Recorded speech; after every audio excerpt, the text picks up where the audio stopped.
Orthodox Survival Course by Fr Seraphim and Fr Podmoshensky.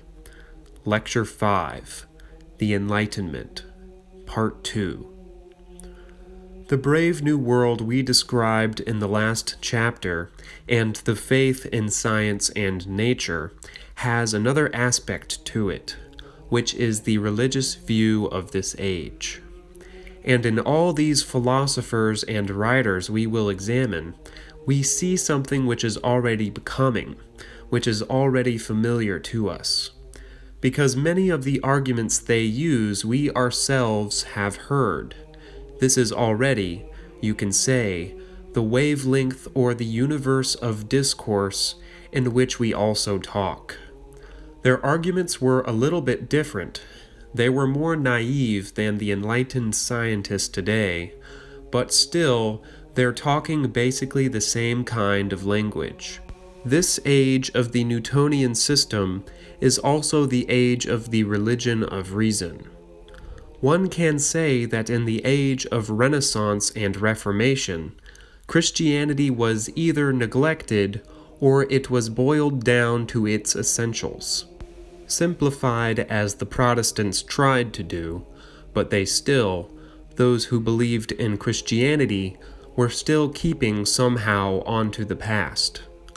Already in Thomas Aquinas and Francis of Assisi, we saw that the Christianity was becoming quite different, but still the basic content of the faith outwardly was quite similar to traditional Christianity. Just that they were changing the whole approach to it, which would lead later on to a change in the content also.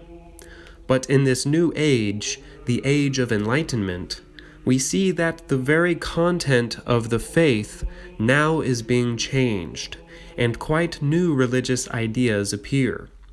The reason for this is that religion is now subjected to the same standard which science is, the outward study of the outward world, the standard of reason, and thus it continues the process which began with scholasticism, when reason was placed above faith and tradition. This was the time when men dreamed of a religion of reasonableness. We will quote a number of the writers of this time. They all have just a slightly different approach, but in the end have very similar philosophies. For example, Diderot, the great encyclopedist, talks about the getting rid of prejudices in religion. In one of his works, he has a speaker talk about the importance of keeping people in bondage to certain prejudices for public good. To this, Diderot replies, "What prejudices? If a man once admits the existence of a God, the reality of moral good and evil, the immortality of the soul, future rewards and punishments, what need has he of prejudices? Supposing him initiated in all the mysteries of transubstantiation, consubstantiation, the Trinity, hypostatical union, predestination, incarnation, and the rest, will he be any the better citizen?" So obviously the new standard being applied is a very outward standard. Reasonableness and all these things which seem complicated by Orthodox tradition, the basic doctrines of the faith, now come to seem too complicated. It doesn't help us to live any better, according to this view, and it's completely irrational. And notice that most of these people retain a few basic faiths, that is, articles of faith like the existence of good and evil, of God, and afterlife. Enlightenment in England.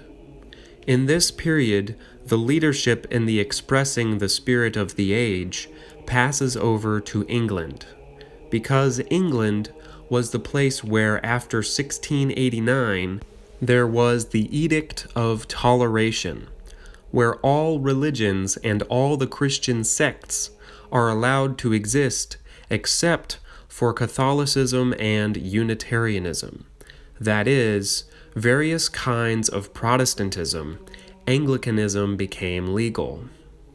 We see this combination of, quote, broad-mindedness, so-called, with continued intoleration, because the Catholics had a very difficult time in England for a long time, right up to the 19th century. And even today, the broad-minded Anglican persuasion is extremely narrow in some respects, so much so that when there was an Englishman in our church who wanted to be baptized and become a priest, he had to go to France, where Vladika John ordained him, because it was not allowed in England for an Anglican cleric to become Orthodox. And even today, our English mission is very much restricted. The Anglicans very much are against any kind of converts coming to Orthodoxy, and there are even laws about clergymen becoming Orthodox. So there's a combination of narrow, bureaucratic mentality with freedom. You can believe whatever you want as long as you're either in the Anglican Church or just don't care about religion. But they're very much against any other kind of strong belief having freedom. And most of the people we'll examine today are English writers who, although they of course are not profound philosophers, are in the English pragmatic school, but their ideas were very much in accord with the spirit of the times, and they spread over to France and Germany. And especially in France, they had very radical followers. The English usually held back from the most radical consequences because they're very practical. You can keep the past and still be a free thinker without going all the way. There was already in the 17th century a Lord Herbert of Cherbury, who died in 1648, who was one of the leading, quote, theologians, so-called, of this new naturalistic religion. And he also, like many people in the Renaissance, had heard a supernatural voice which sanctioned his natural religion. According to him, there are 5 articles of faith which all Christians can agree upon, regardless of their sect or their theological differences. So, you see, he's going to make out of reason, sort of synthesize, the essence of Christianity.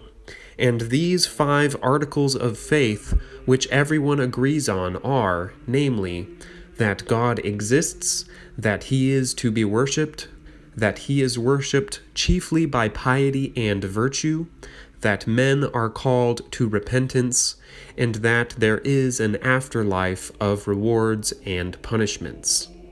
He thought that these were reasonable, of course, not on the basis of reason, but because the people he knew and the ordinary thinking people of that time still believed, they still kept this much of Christianity. But after him there would be much more radical views. There is another thinker, John Toland, an Anglican clergyman, I believe he was clergyman, who died in 1722, who wrote a book called Christianity, Not Mysterious, wherein he wanted to explain how Christianity is really very reasonable. You don't have to have any superstition to believe in Christianity. And he said that, quote, there is nothing in the gospel contrary to reason, nor above it, and that no Christian doctrine can properly be called a mystery, end quote. So everything is perfectly understandable. A good man of common sense will understand what Christianity is all about. Another one of the same period, Matthew Tyndall, who died in 1733, wrote another book on the same kind of topic called Christianity as Old as the Creation.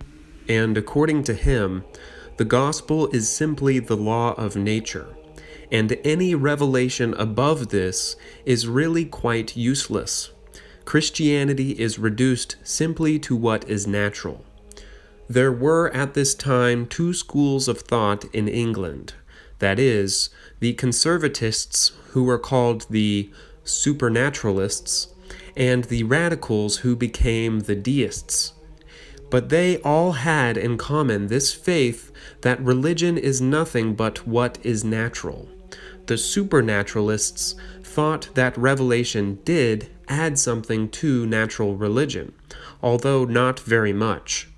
It was thought it was used as a kind of stamp of genuineness, like saying 24-karat gold. Derive your belief from reason and nature, and then revelation comes along and says, "This is true." That's about as much as it did, and these were the conservatives. For example, we have as an example of a conservative, John Locke, the philosopher, who said, quote, "In all things of this kind, religion, there is little need or use of revelation, God having furnished us with natural and surer means to arrive at a knowledge of them. For whatsoever truth we come to, a clearer discovery of from the knowledge and contemplation of our own ideas will always be more certain to us than those which are conveyed to us by traditional revelation." End quote. It's obviously the idea here that revelation comes from without, as though it is forced on you, whereas the thing which comes from inside you, which really persuades you, are rational arguments. In the New Testament, this John Locke found that there are only two conditions set down for salvation. Quote, "These two, faith and repentance, that is, believing Jesus to be the Messiah and a good life, are the indispensable conditions of the new covenant to be performed by all those who would obtain to eternal life." End quote. So all we have to do is believe and lead a righteous life. Already orthodoxy is quite reduced, quite blotted out. All that is left is a very narrow Protestantism. He wrote a book typically called The Reasonableness of Christianity. So Christianity became, even with the conservatives, really just a rational philosophical system which appealed to common sense. And those who didn't like this, they didn't have any rational arguments apparently, and so the main rebellions against this rationalism were the lower class movements of Pietism, Methodism, and so forth, which based religion on feeling. And among the intellectuals, it seems that only Pascal saw through all of this and was very profound in his observations about this religion of reason. He said, "If you want to prove religion by reason, you had better not take Christianity, because it's too full of mysteries. But whatever the movement of reason, once they got started, you can't stop it wherever you please." The scholastics thought that they would accept the whole content of Christianity and simply make it logical. Those after them rejected many of the small points which they were arguing about and said there was a certain essence you could retain. Then the essence grew smaller and smaller, and finally they wanted to do away with mysteries altogether. And now we shall see that the idea of religion at all begins to be attacked. Deism. First of all, there was a movement of deism which is perhaps the most typical one of this 18th century. The idea of deism is that God exists, but he's quite irrelevant. That is, he creates the world and steps back. And from that time on, it has nothing to do with God. Newton himself believed that he couldn't calculate quite everything correctly, as, for instance, the paths of comets and so forth, and he had an idea that the universe was like a great watch which God made, stepped back, and once in a while he has to step in and correct it, kind of wind it up again. But later astronomers said, no, this is not true. And there is actually a unified theory you can have which explains everything, including comets and all irregular kinds of movements. And so God is simply necessary only at the beginning. God creates, and that's all. And God becomes extremely vague. Thus, miracles and prophecy are beginning to be called into question, and many writers already begin to say that they're just superstition. In this, the French become more radical than the English. The example of Diderot, who says, although he did not publish it, he said in a private letter, it was still not early enough to publishing such a thing. The Christian religion is, to my mind, the most absurd and atrocious in its dogmas, the most unintelligible, the most metaphysical. Metaphysical now becomes a bad word. The most intertwisted and obscure, and consequently the most subject to divisions, sects, schisms, and heresies. The most mischievous for the public tranquility, the most dangerous to sovereigns by its hierarchic order, its persecutions, its disciplines, the most flat, the most dreary, the most Gothic, which is also a bad word, Middle Ages, and the most gloomy in its ceremonies, the most puerile and unsociable in its morality, considered not what is common to it with universal morality, but what is peculiarly its own, and constitutes its evangelical, apostolic, and Christian morality, which is the most intolerant of all. Lutheranism, freed from some absurdities, is preferable to Catholicism, Protestantism, Calvinism, to Lutheranism, Socianism to Protestantism, deism, with temples and ceremonies, to Socianism." End quote. But he still keeps some religion, as you notice. He wants deism with temples and ceremonies because it's good for the people. Voltaire has the same kind of spirit, and even said, "Écrases l'infâme," blot out the infamous thing, Christianity. Quote, "Every man of sense, every good man, ought to hold the Christian sect in horror. The great name of deist, which is not sufficiently revered, is the only name one ought to take. The only gospel one ought to read is the great book of nature, written by the hand of God and sealed with his seal.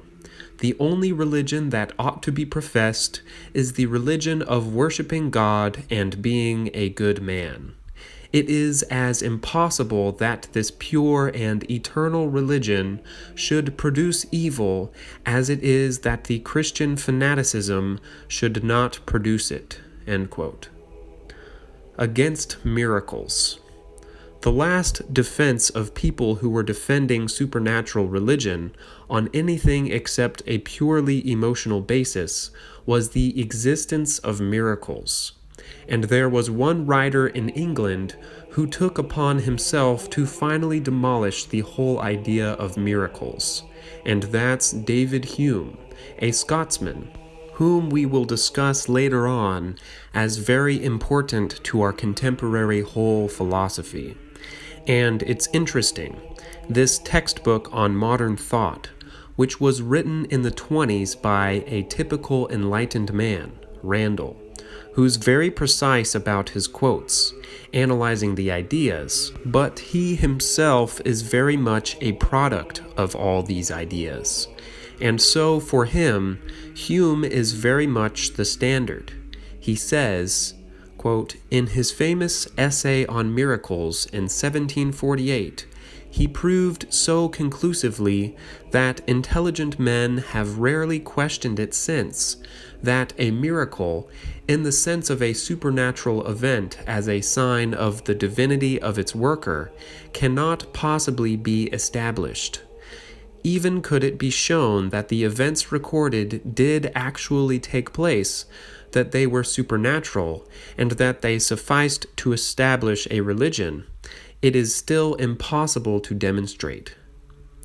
And he quotes Hume on this, who says, "No testimony is sufficient to establish a miracle, unless the testimony be of such a kind that its falsehood would be more miraculous than the fact which it endeavors to establish. A miracle can never be proved so as to be the foundation of a system of religion. Suppose all the historians who treated England should agree that Queen Elizabeth died and after being buried a month returned to her throne and governed England again. I should not doubt of her pretended death and of those other public circumstances that followed it.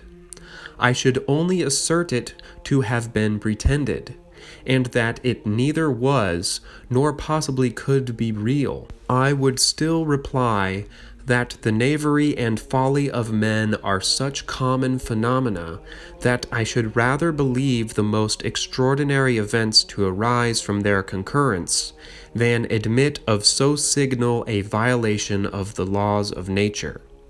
But should this miracle be ascribed to any new system of religion, men in all ages have been so much imposed upon by ridiculous stories of that kind that this very circumstance would be a full proof of a cheat, and sufficient, with all men of sense, not only to make them reject the fact, but even reject it without farther examination, as the violations of truth are more common in the testimony concerning religious miracles than in that concerning any other matter of fact.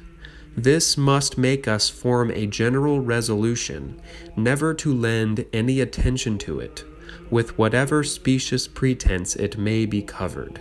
End quote. And according to this man, this is already conclusive proof that miracles do not exist, or at least cannot be proved. But of course, it's evident that this man had a very strong faith not to believe in miracles. And we'll have to examine later on where he gets his faith, and how it is that this seems so evident to him. This is the kind of thinking which everyone was doing in those days, all the people who were writing books. Some were defending a little more religion, some a little less, but they were all tending in this direction towards the getting rid of everything supernatural. And this whole mentality so took hold of men that they could not help but think in these terms. We'll see later on that Hume also applied this same standard to science with results which were absolutely devastating. Attacking and defending religion. But soon this very religion of reasonableness, in which the only thing left is that there's a God and men should be good, even this began to be attacked, because reason is not content as long as it has something more to attack. And now the attack begins, not against just the supernatural, but against religion altogether. And here, perhaps to our surprise, we find that two of the great defenders of religion are precisely the Voltaire and Diderot, that is, the new idea of religion. Voltaire argues at a time when he was still holding on to his deism, and many French thinkers already had become materialists and atheists. And he said, quote, "When I see a watch whose hands mark the hours, I conclude that an intelligent being has arranged the springs of this machine so that its hands will mark the hours. Thus, when I see the springs of the human body, I conclude that an intelligent being has arranged these organs to receive and be nourished for 9 months in the womb, that the eyes are given to see, the hands to grasp, etc. So this is called the argument from design, a proof of the existence of God. And a second argument is that there must be a final cause of everything. Voltaire says, quote, "I exist, hence something exists. If something exists, then something must have existed from all eternity, for whatever is, either exists through itself or has received from its being from something else." Already sounds like Thomas Aquinas. If through itself it exists of necessity, it has already existed of necessity. It is God. If it has received its being from something else, and that something from a third, that from which the last has received its being must of necessity be God. Intelligence is not essential to matter, for a rock or grain do not think. Whence then have the particles of matter which think and feel receive sensation and thought? It cannot be from matter in general, since thought and sensation do not belong to the essence of matter.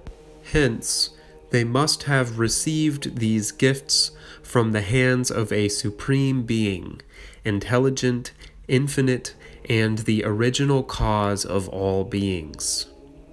You see, he's quite clinging on to the old-fashioned way of things, and he says, finally, "In the opinion that there is a God, there are difficulties, but in the contrary opinion, there are absurdities." End quote. And later on, good-thinking men with common sense will begin to say that, no, there's no absurdity in thinking that the world evolved itself, and so forth. We'll see this in a later lecture on the whole idea of evolution. And Voltaire even believed in the immortality of the soul. On the immortality of the soul, Voltaire says, "Without wanting to deceive men, it can be said we have as much reason to believe in as to deny the immortality of the being that thinks." And of course, here he is not depending upon science. He's speaking on the old beliefs, which the more radical thinkers were already disproving, getting rid of. But already with the materialists and the atheists in this period just before the French Revolution, we begin to come to some of the reasons why the whole Enlightenment worldview was destroyed. But the basic outlook of the Enlightenment was optimism, that it's possible to understand what the world was all about. There are no mysteries left. Even Christianity is reasonable. Art and music. Now, one note on the art and music of this period. In reading the philosophers and theologians of this period, one finds that they are very much dated, that is, out of date. You read them and you see that. How can people think like that? They're so naive. By reason alone, you are going to prove the existence of the soul or the existence of the afterlife? It's obvious that they are believing this on some other basis and not understanding that they believe this out of faith, because on reason alone, what can you believe if you are left to reason alone? But the music of this period and the art is still very much alive, and you can hear a concert of this music, Baroque music, and it feels you are very much attuned to it. In fact, it is just as fresh now as it was then. And interestingly enough, this music is quite profound, and it is not, as music later became, more and more subject to romantic feelings and sentimentality. It's quite sober and has very much feeling in it, very fresh, very alive, also of course very regular. Both the art, the painting was subject to certain classical rules of painting, and the music also after polyphony had developed out of the Middle Ages, out of the later Middle Ages. Certain rules of counterpoint were adopted which later composers would think were too restrictive, but out of these, this sort of a definite, this classical system of musical laws and artistic laws, a very living art came.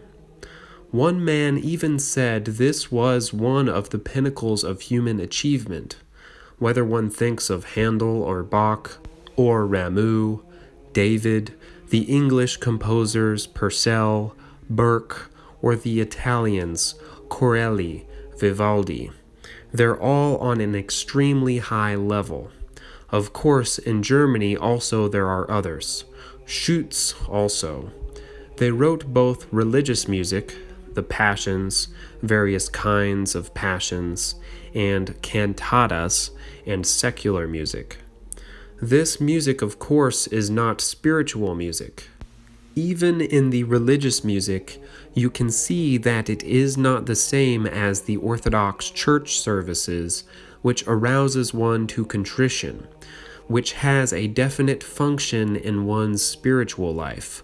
That is what the Russians call duchevny, that is, music of the soul, the lower part of the soul, not the higher part, which is called the spirit.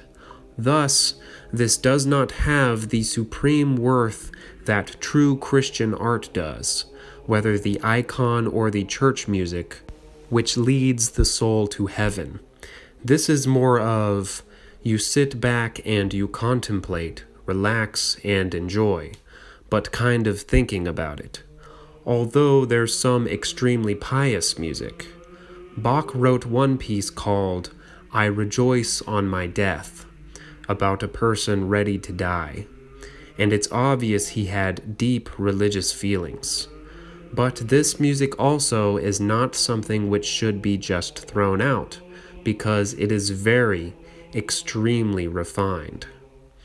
And those who are in the world, since they are going to be subjected to art and music of some kind, can't help it. You go into a supermarket and you're subjected to music. You go out in the street and you're subjected to art, the buildings, the billboards. Everything in the streets is the art of our times. And therefore, since one has to be subjected to that, it's better to be subjected to the good, refined art than the barbarism which exists today. Later on, we'll discuss something about the falling away from this classical age of art, and how you can detect a definite progress the same way that reason was to destroy this faith in the deistic God and the universe that makes sense. The same way the new currents that came in were to destroy the whole classical idea of art and music. But one might also ask a very interesting question of where does the spirit behind this art come from? Because if one reads these philosophers and theologians, one sees that their thought is extremely superficial. That is, some kind of deeper dimension seems to be missing. They're lost, and the further one goes on and the more logical they get, the more one feels they've lost the whole point of what religion is. And obviously this music does not express the philosophy of deism. And the reason why the music can be so profound is obviously because it lived on the basis of the capital of the past, that is, the Christian capital of the past, which is still not exhausted completely. And even Voltaire, who still believes in God and the afterlife, is still living on the basis of the past. There was still some kind of belief, some kind of traditional values, and music and art still have contact with these sources, although of course they've come far away from the traditional Orthodox art. Later we'll discuss how this modern art fell away from this classical age, the same way as modern philosophy did. And now, before beginning the last series of lectures on the modern world which we know, forces which shaped it, we should ask a few questions on how is it that this worldview of the Enlightenment collapsed, because it collapsed very soon. Its philosophy and its theology seems now incredibly naive and narrow, and its art is a kind of golden age which is impossible to go back to. You can play over again these great masterpieces, but you can't. There's no one composing now like that. And there are several reasons, and they all perhaps overlap each other.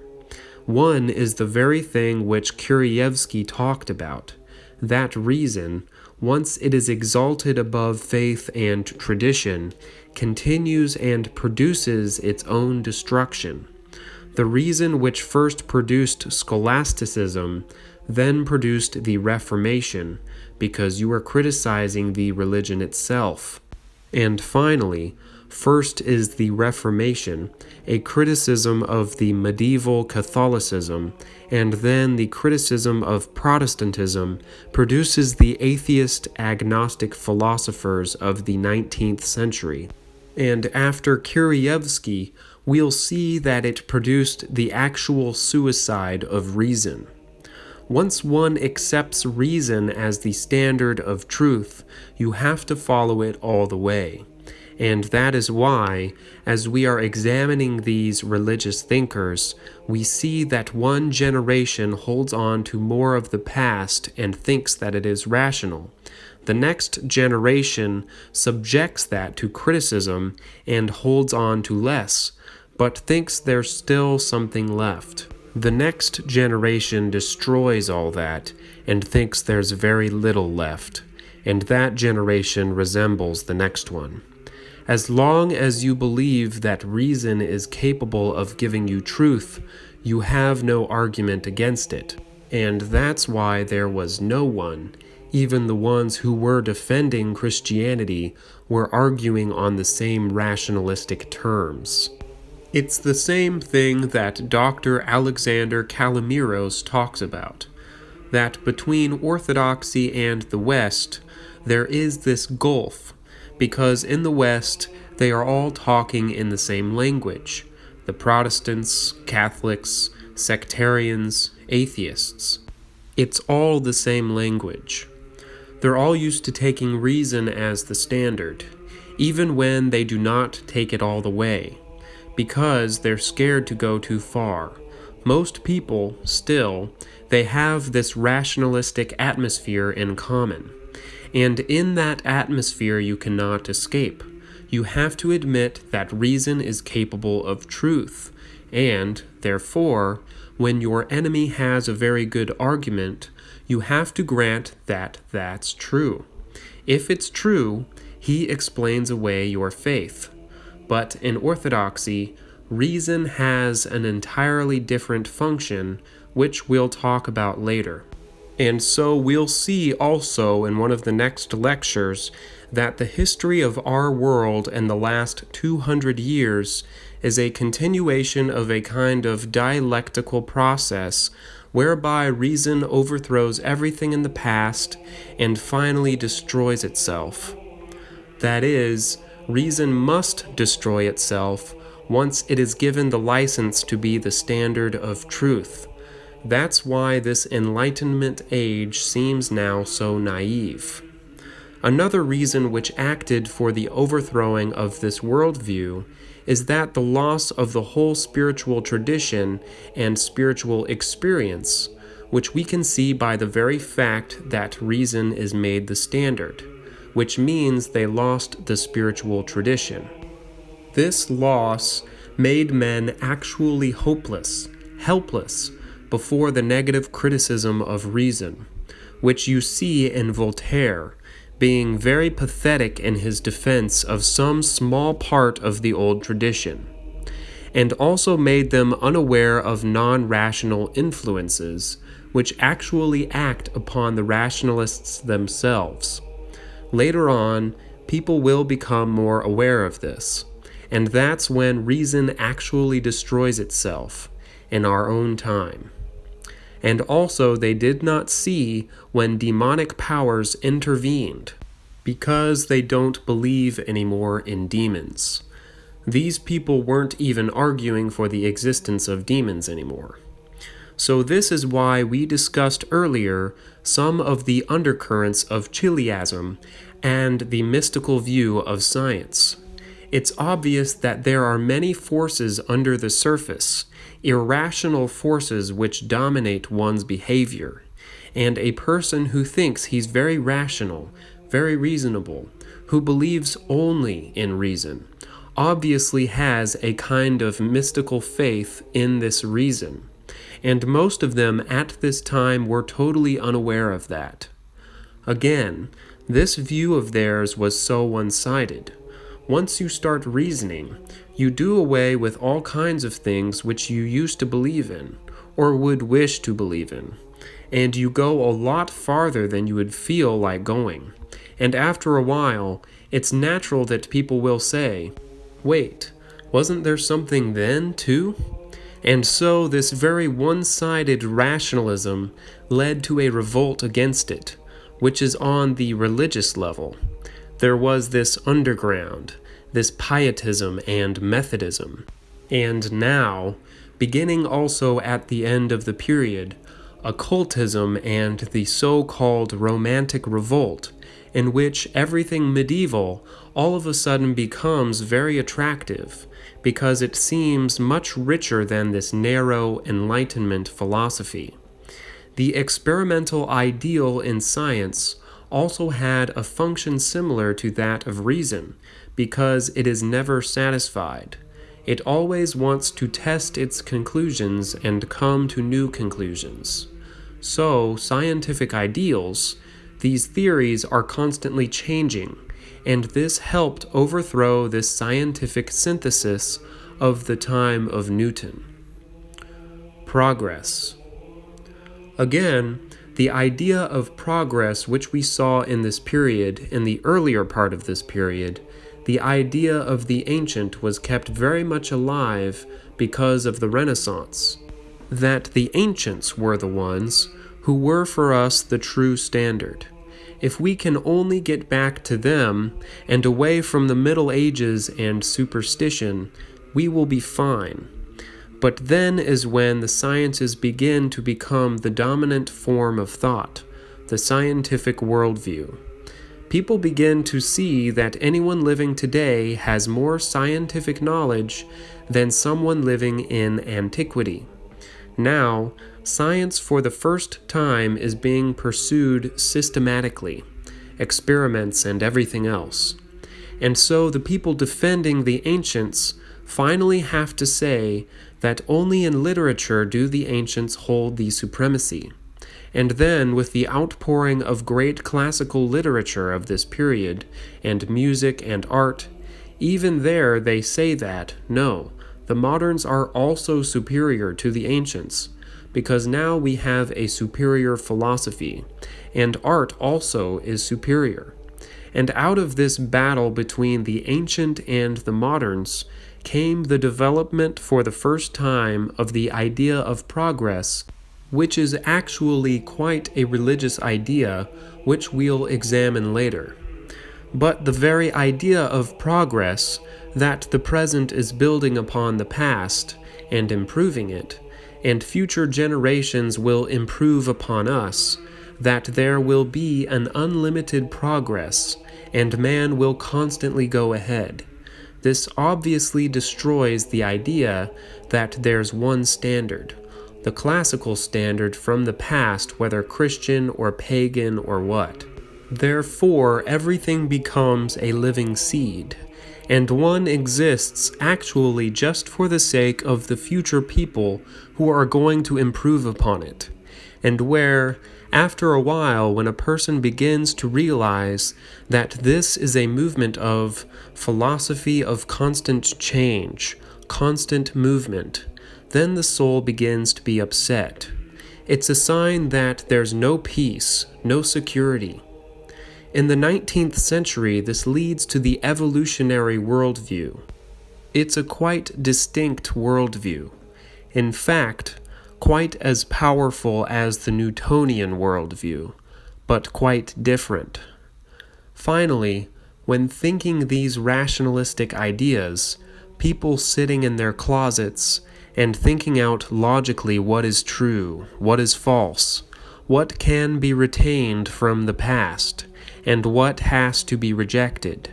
It is one thing for a philosopher in his closet, but when you go outside and say, now let's change society on the basis of these ideas, something quite different occurs, and you can see that actually a great disaster occurs.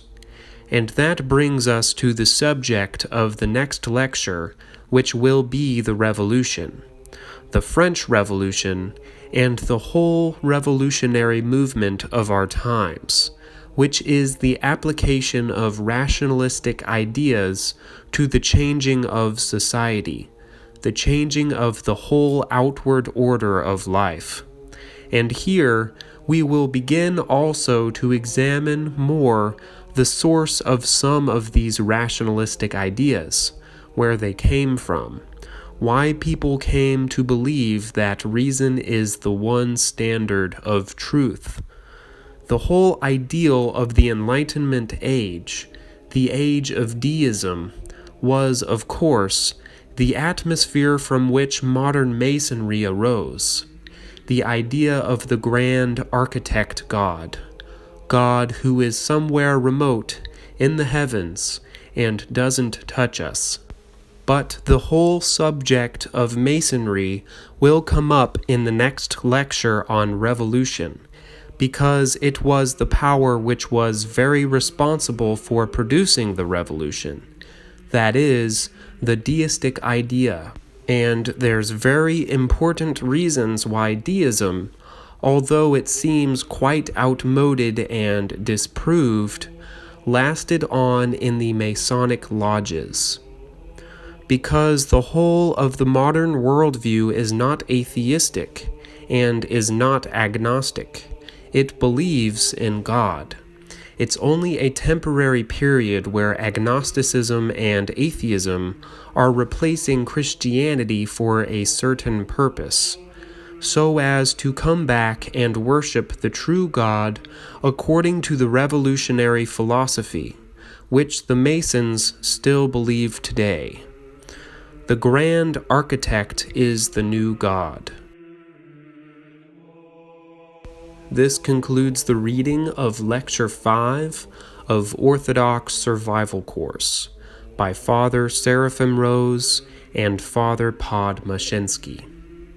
Be sure to like, share, and subscribe, and check out my social media in the description. Thank you, and God bless.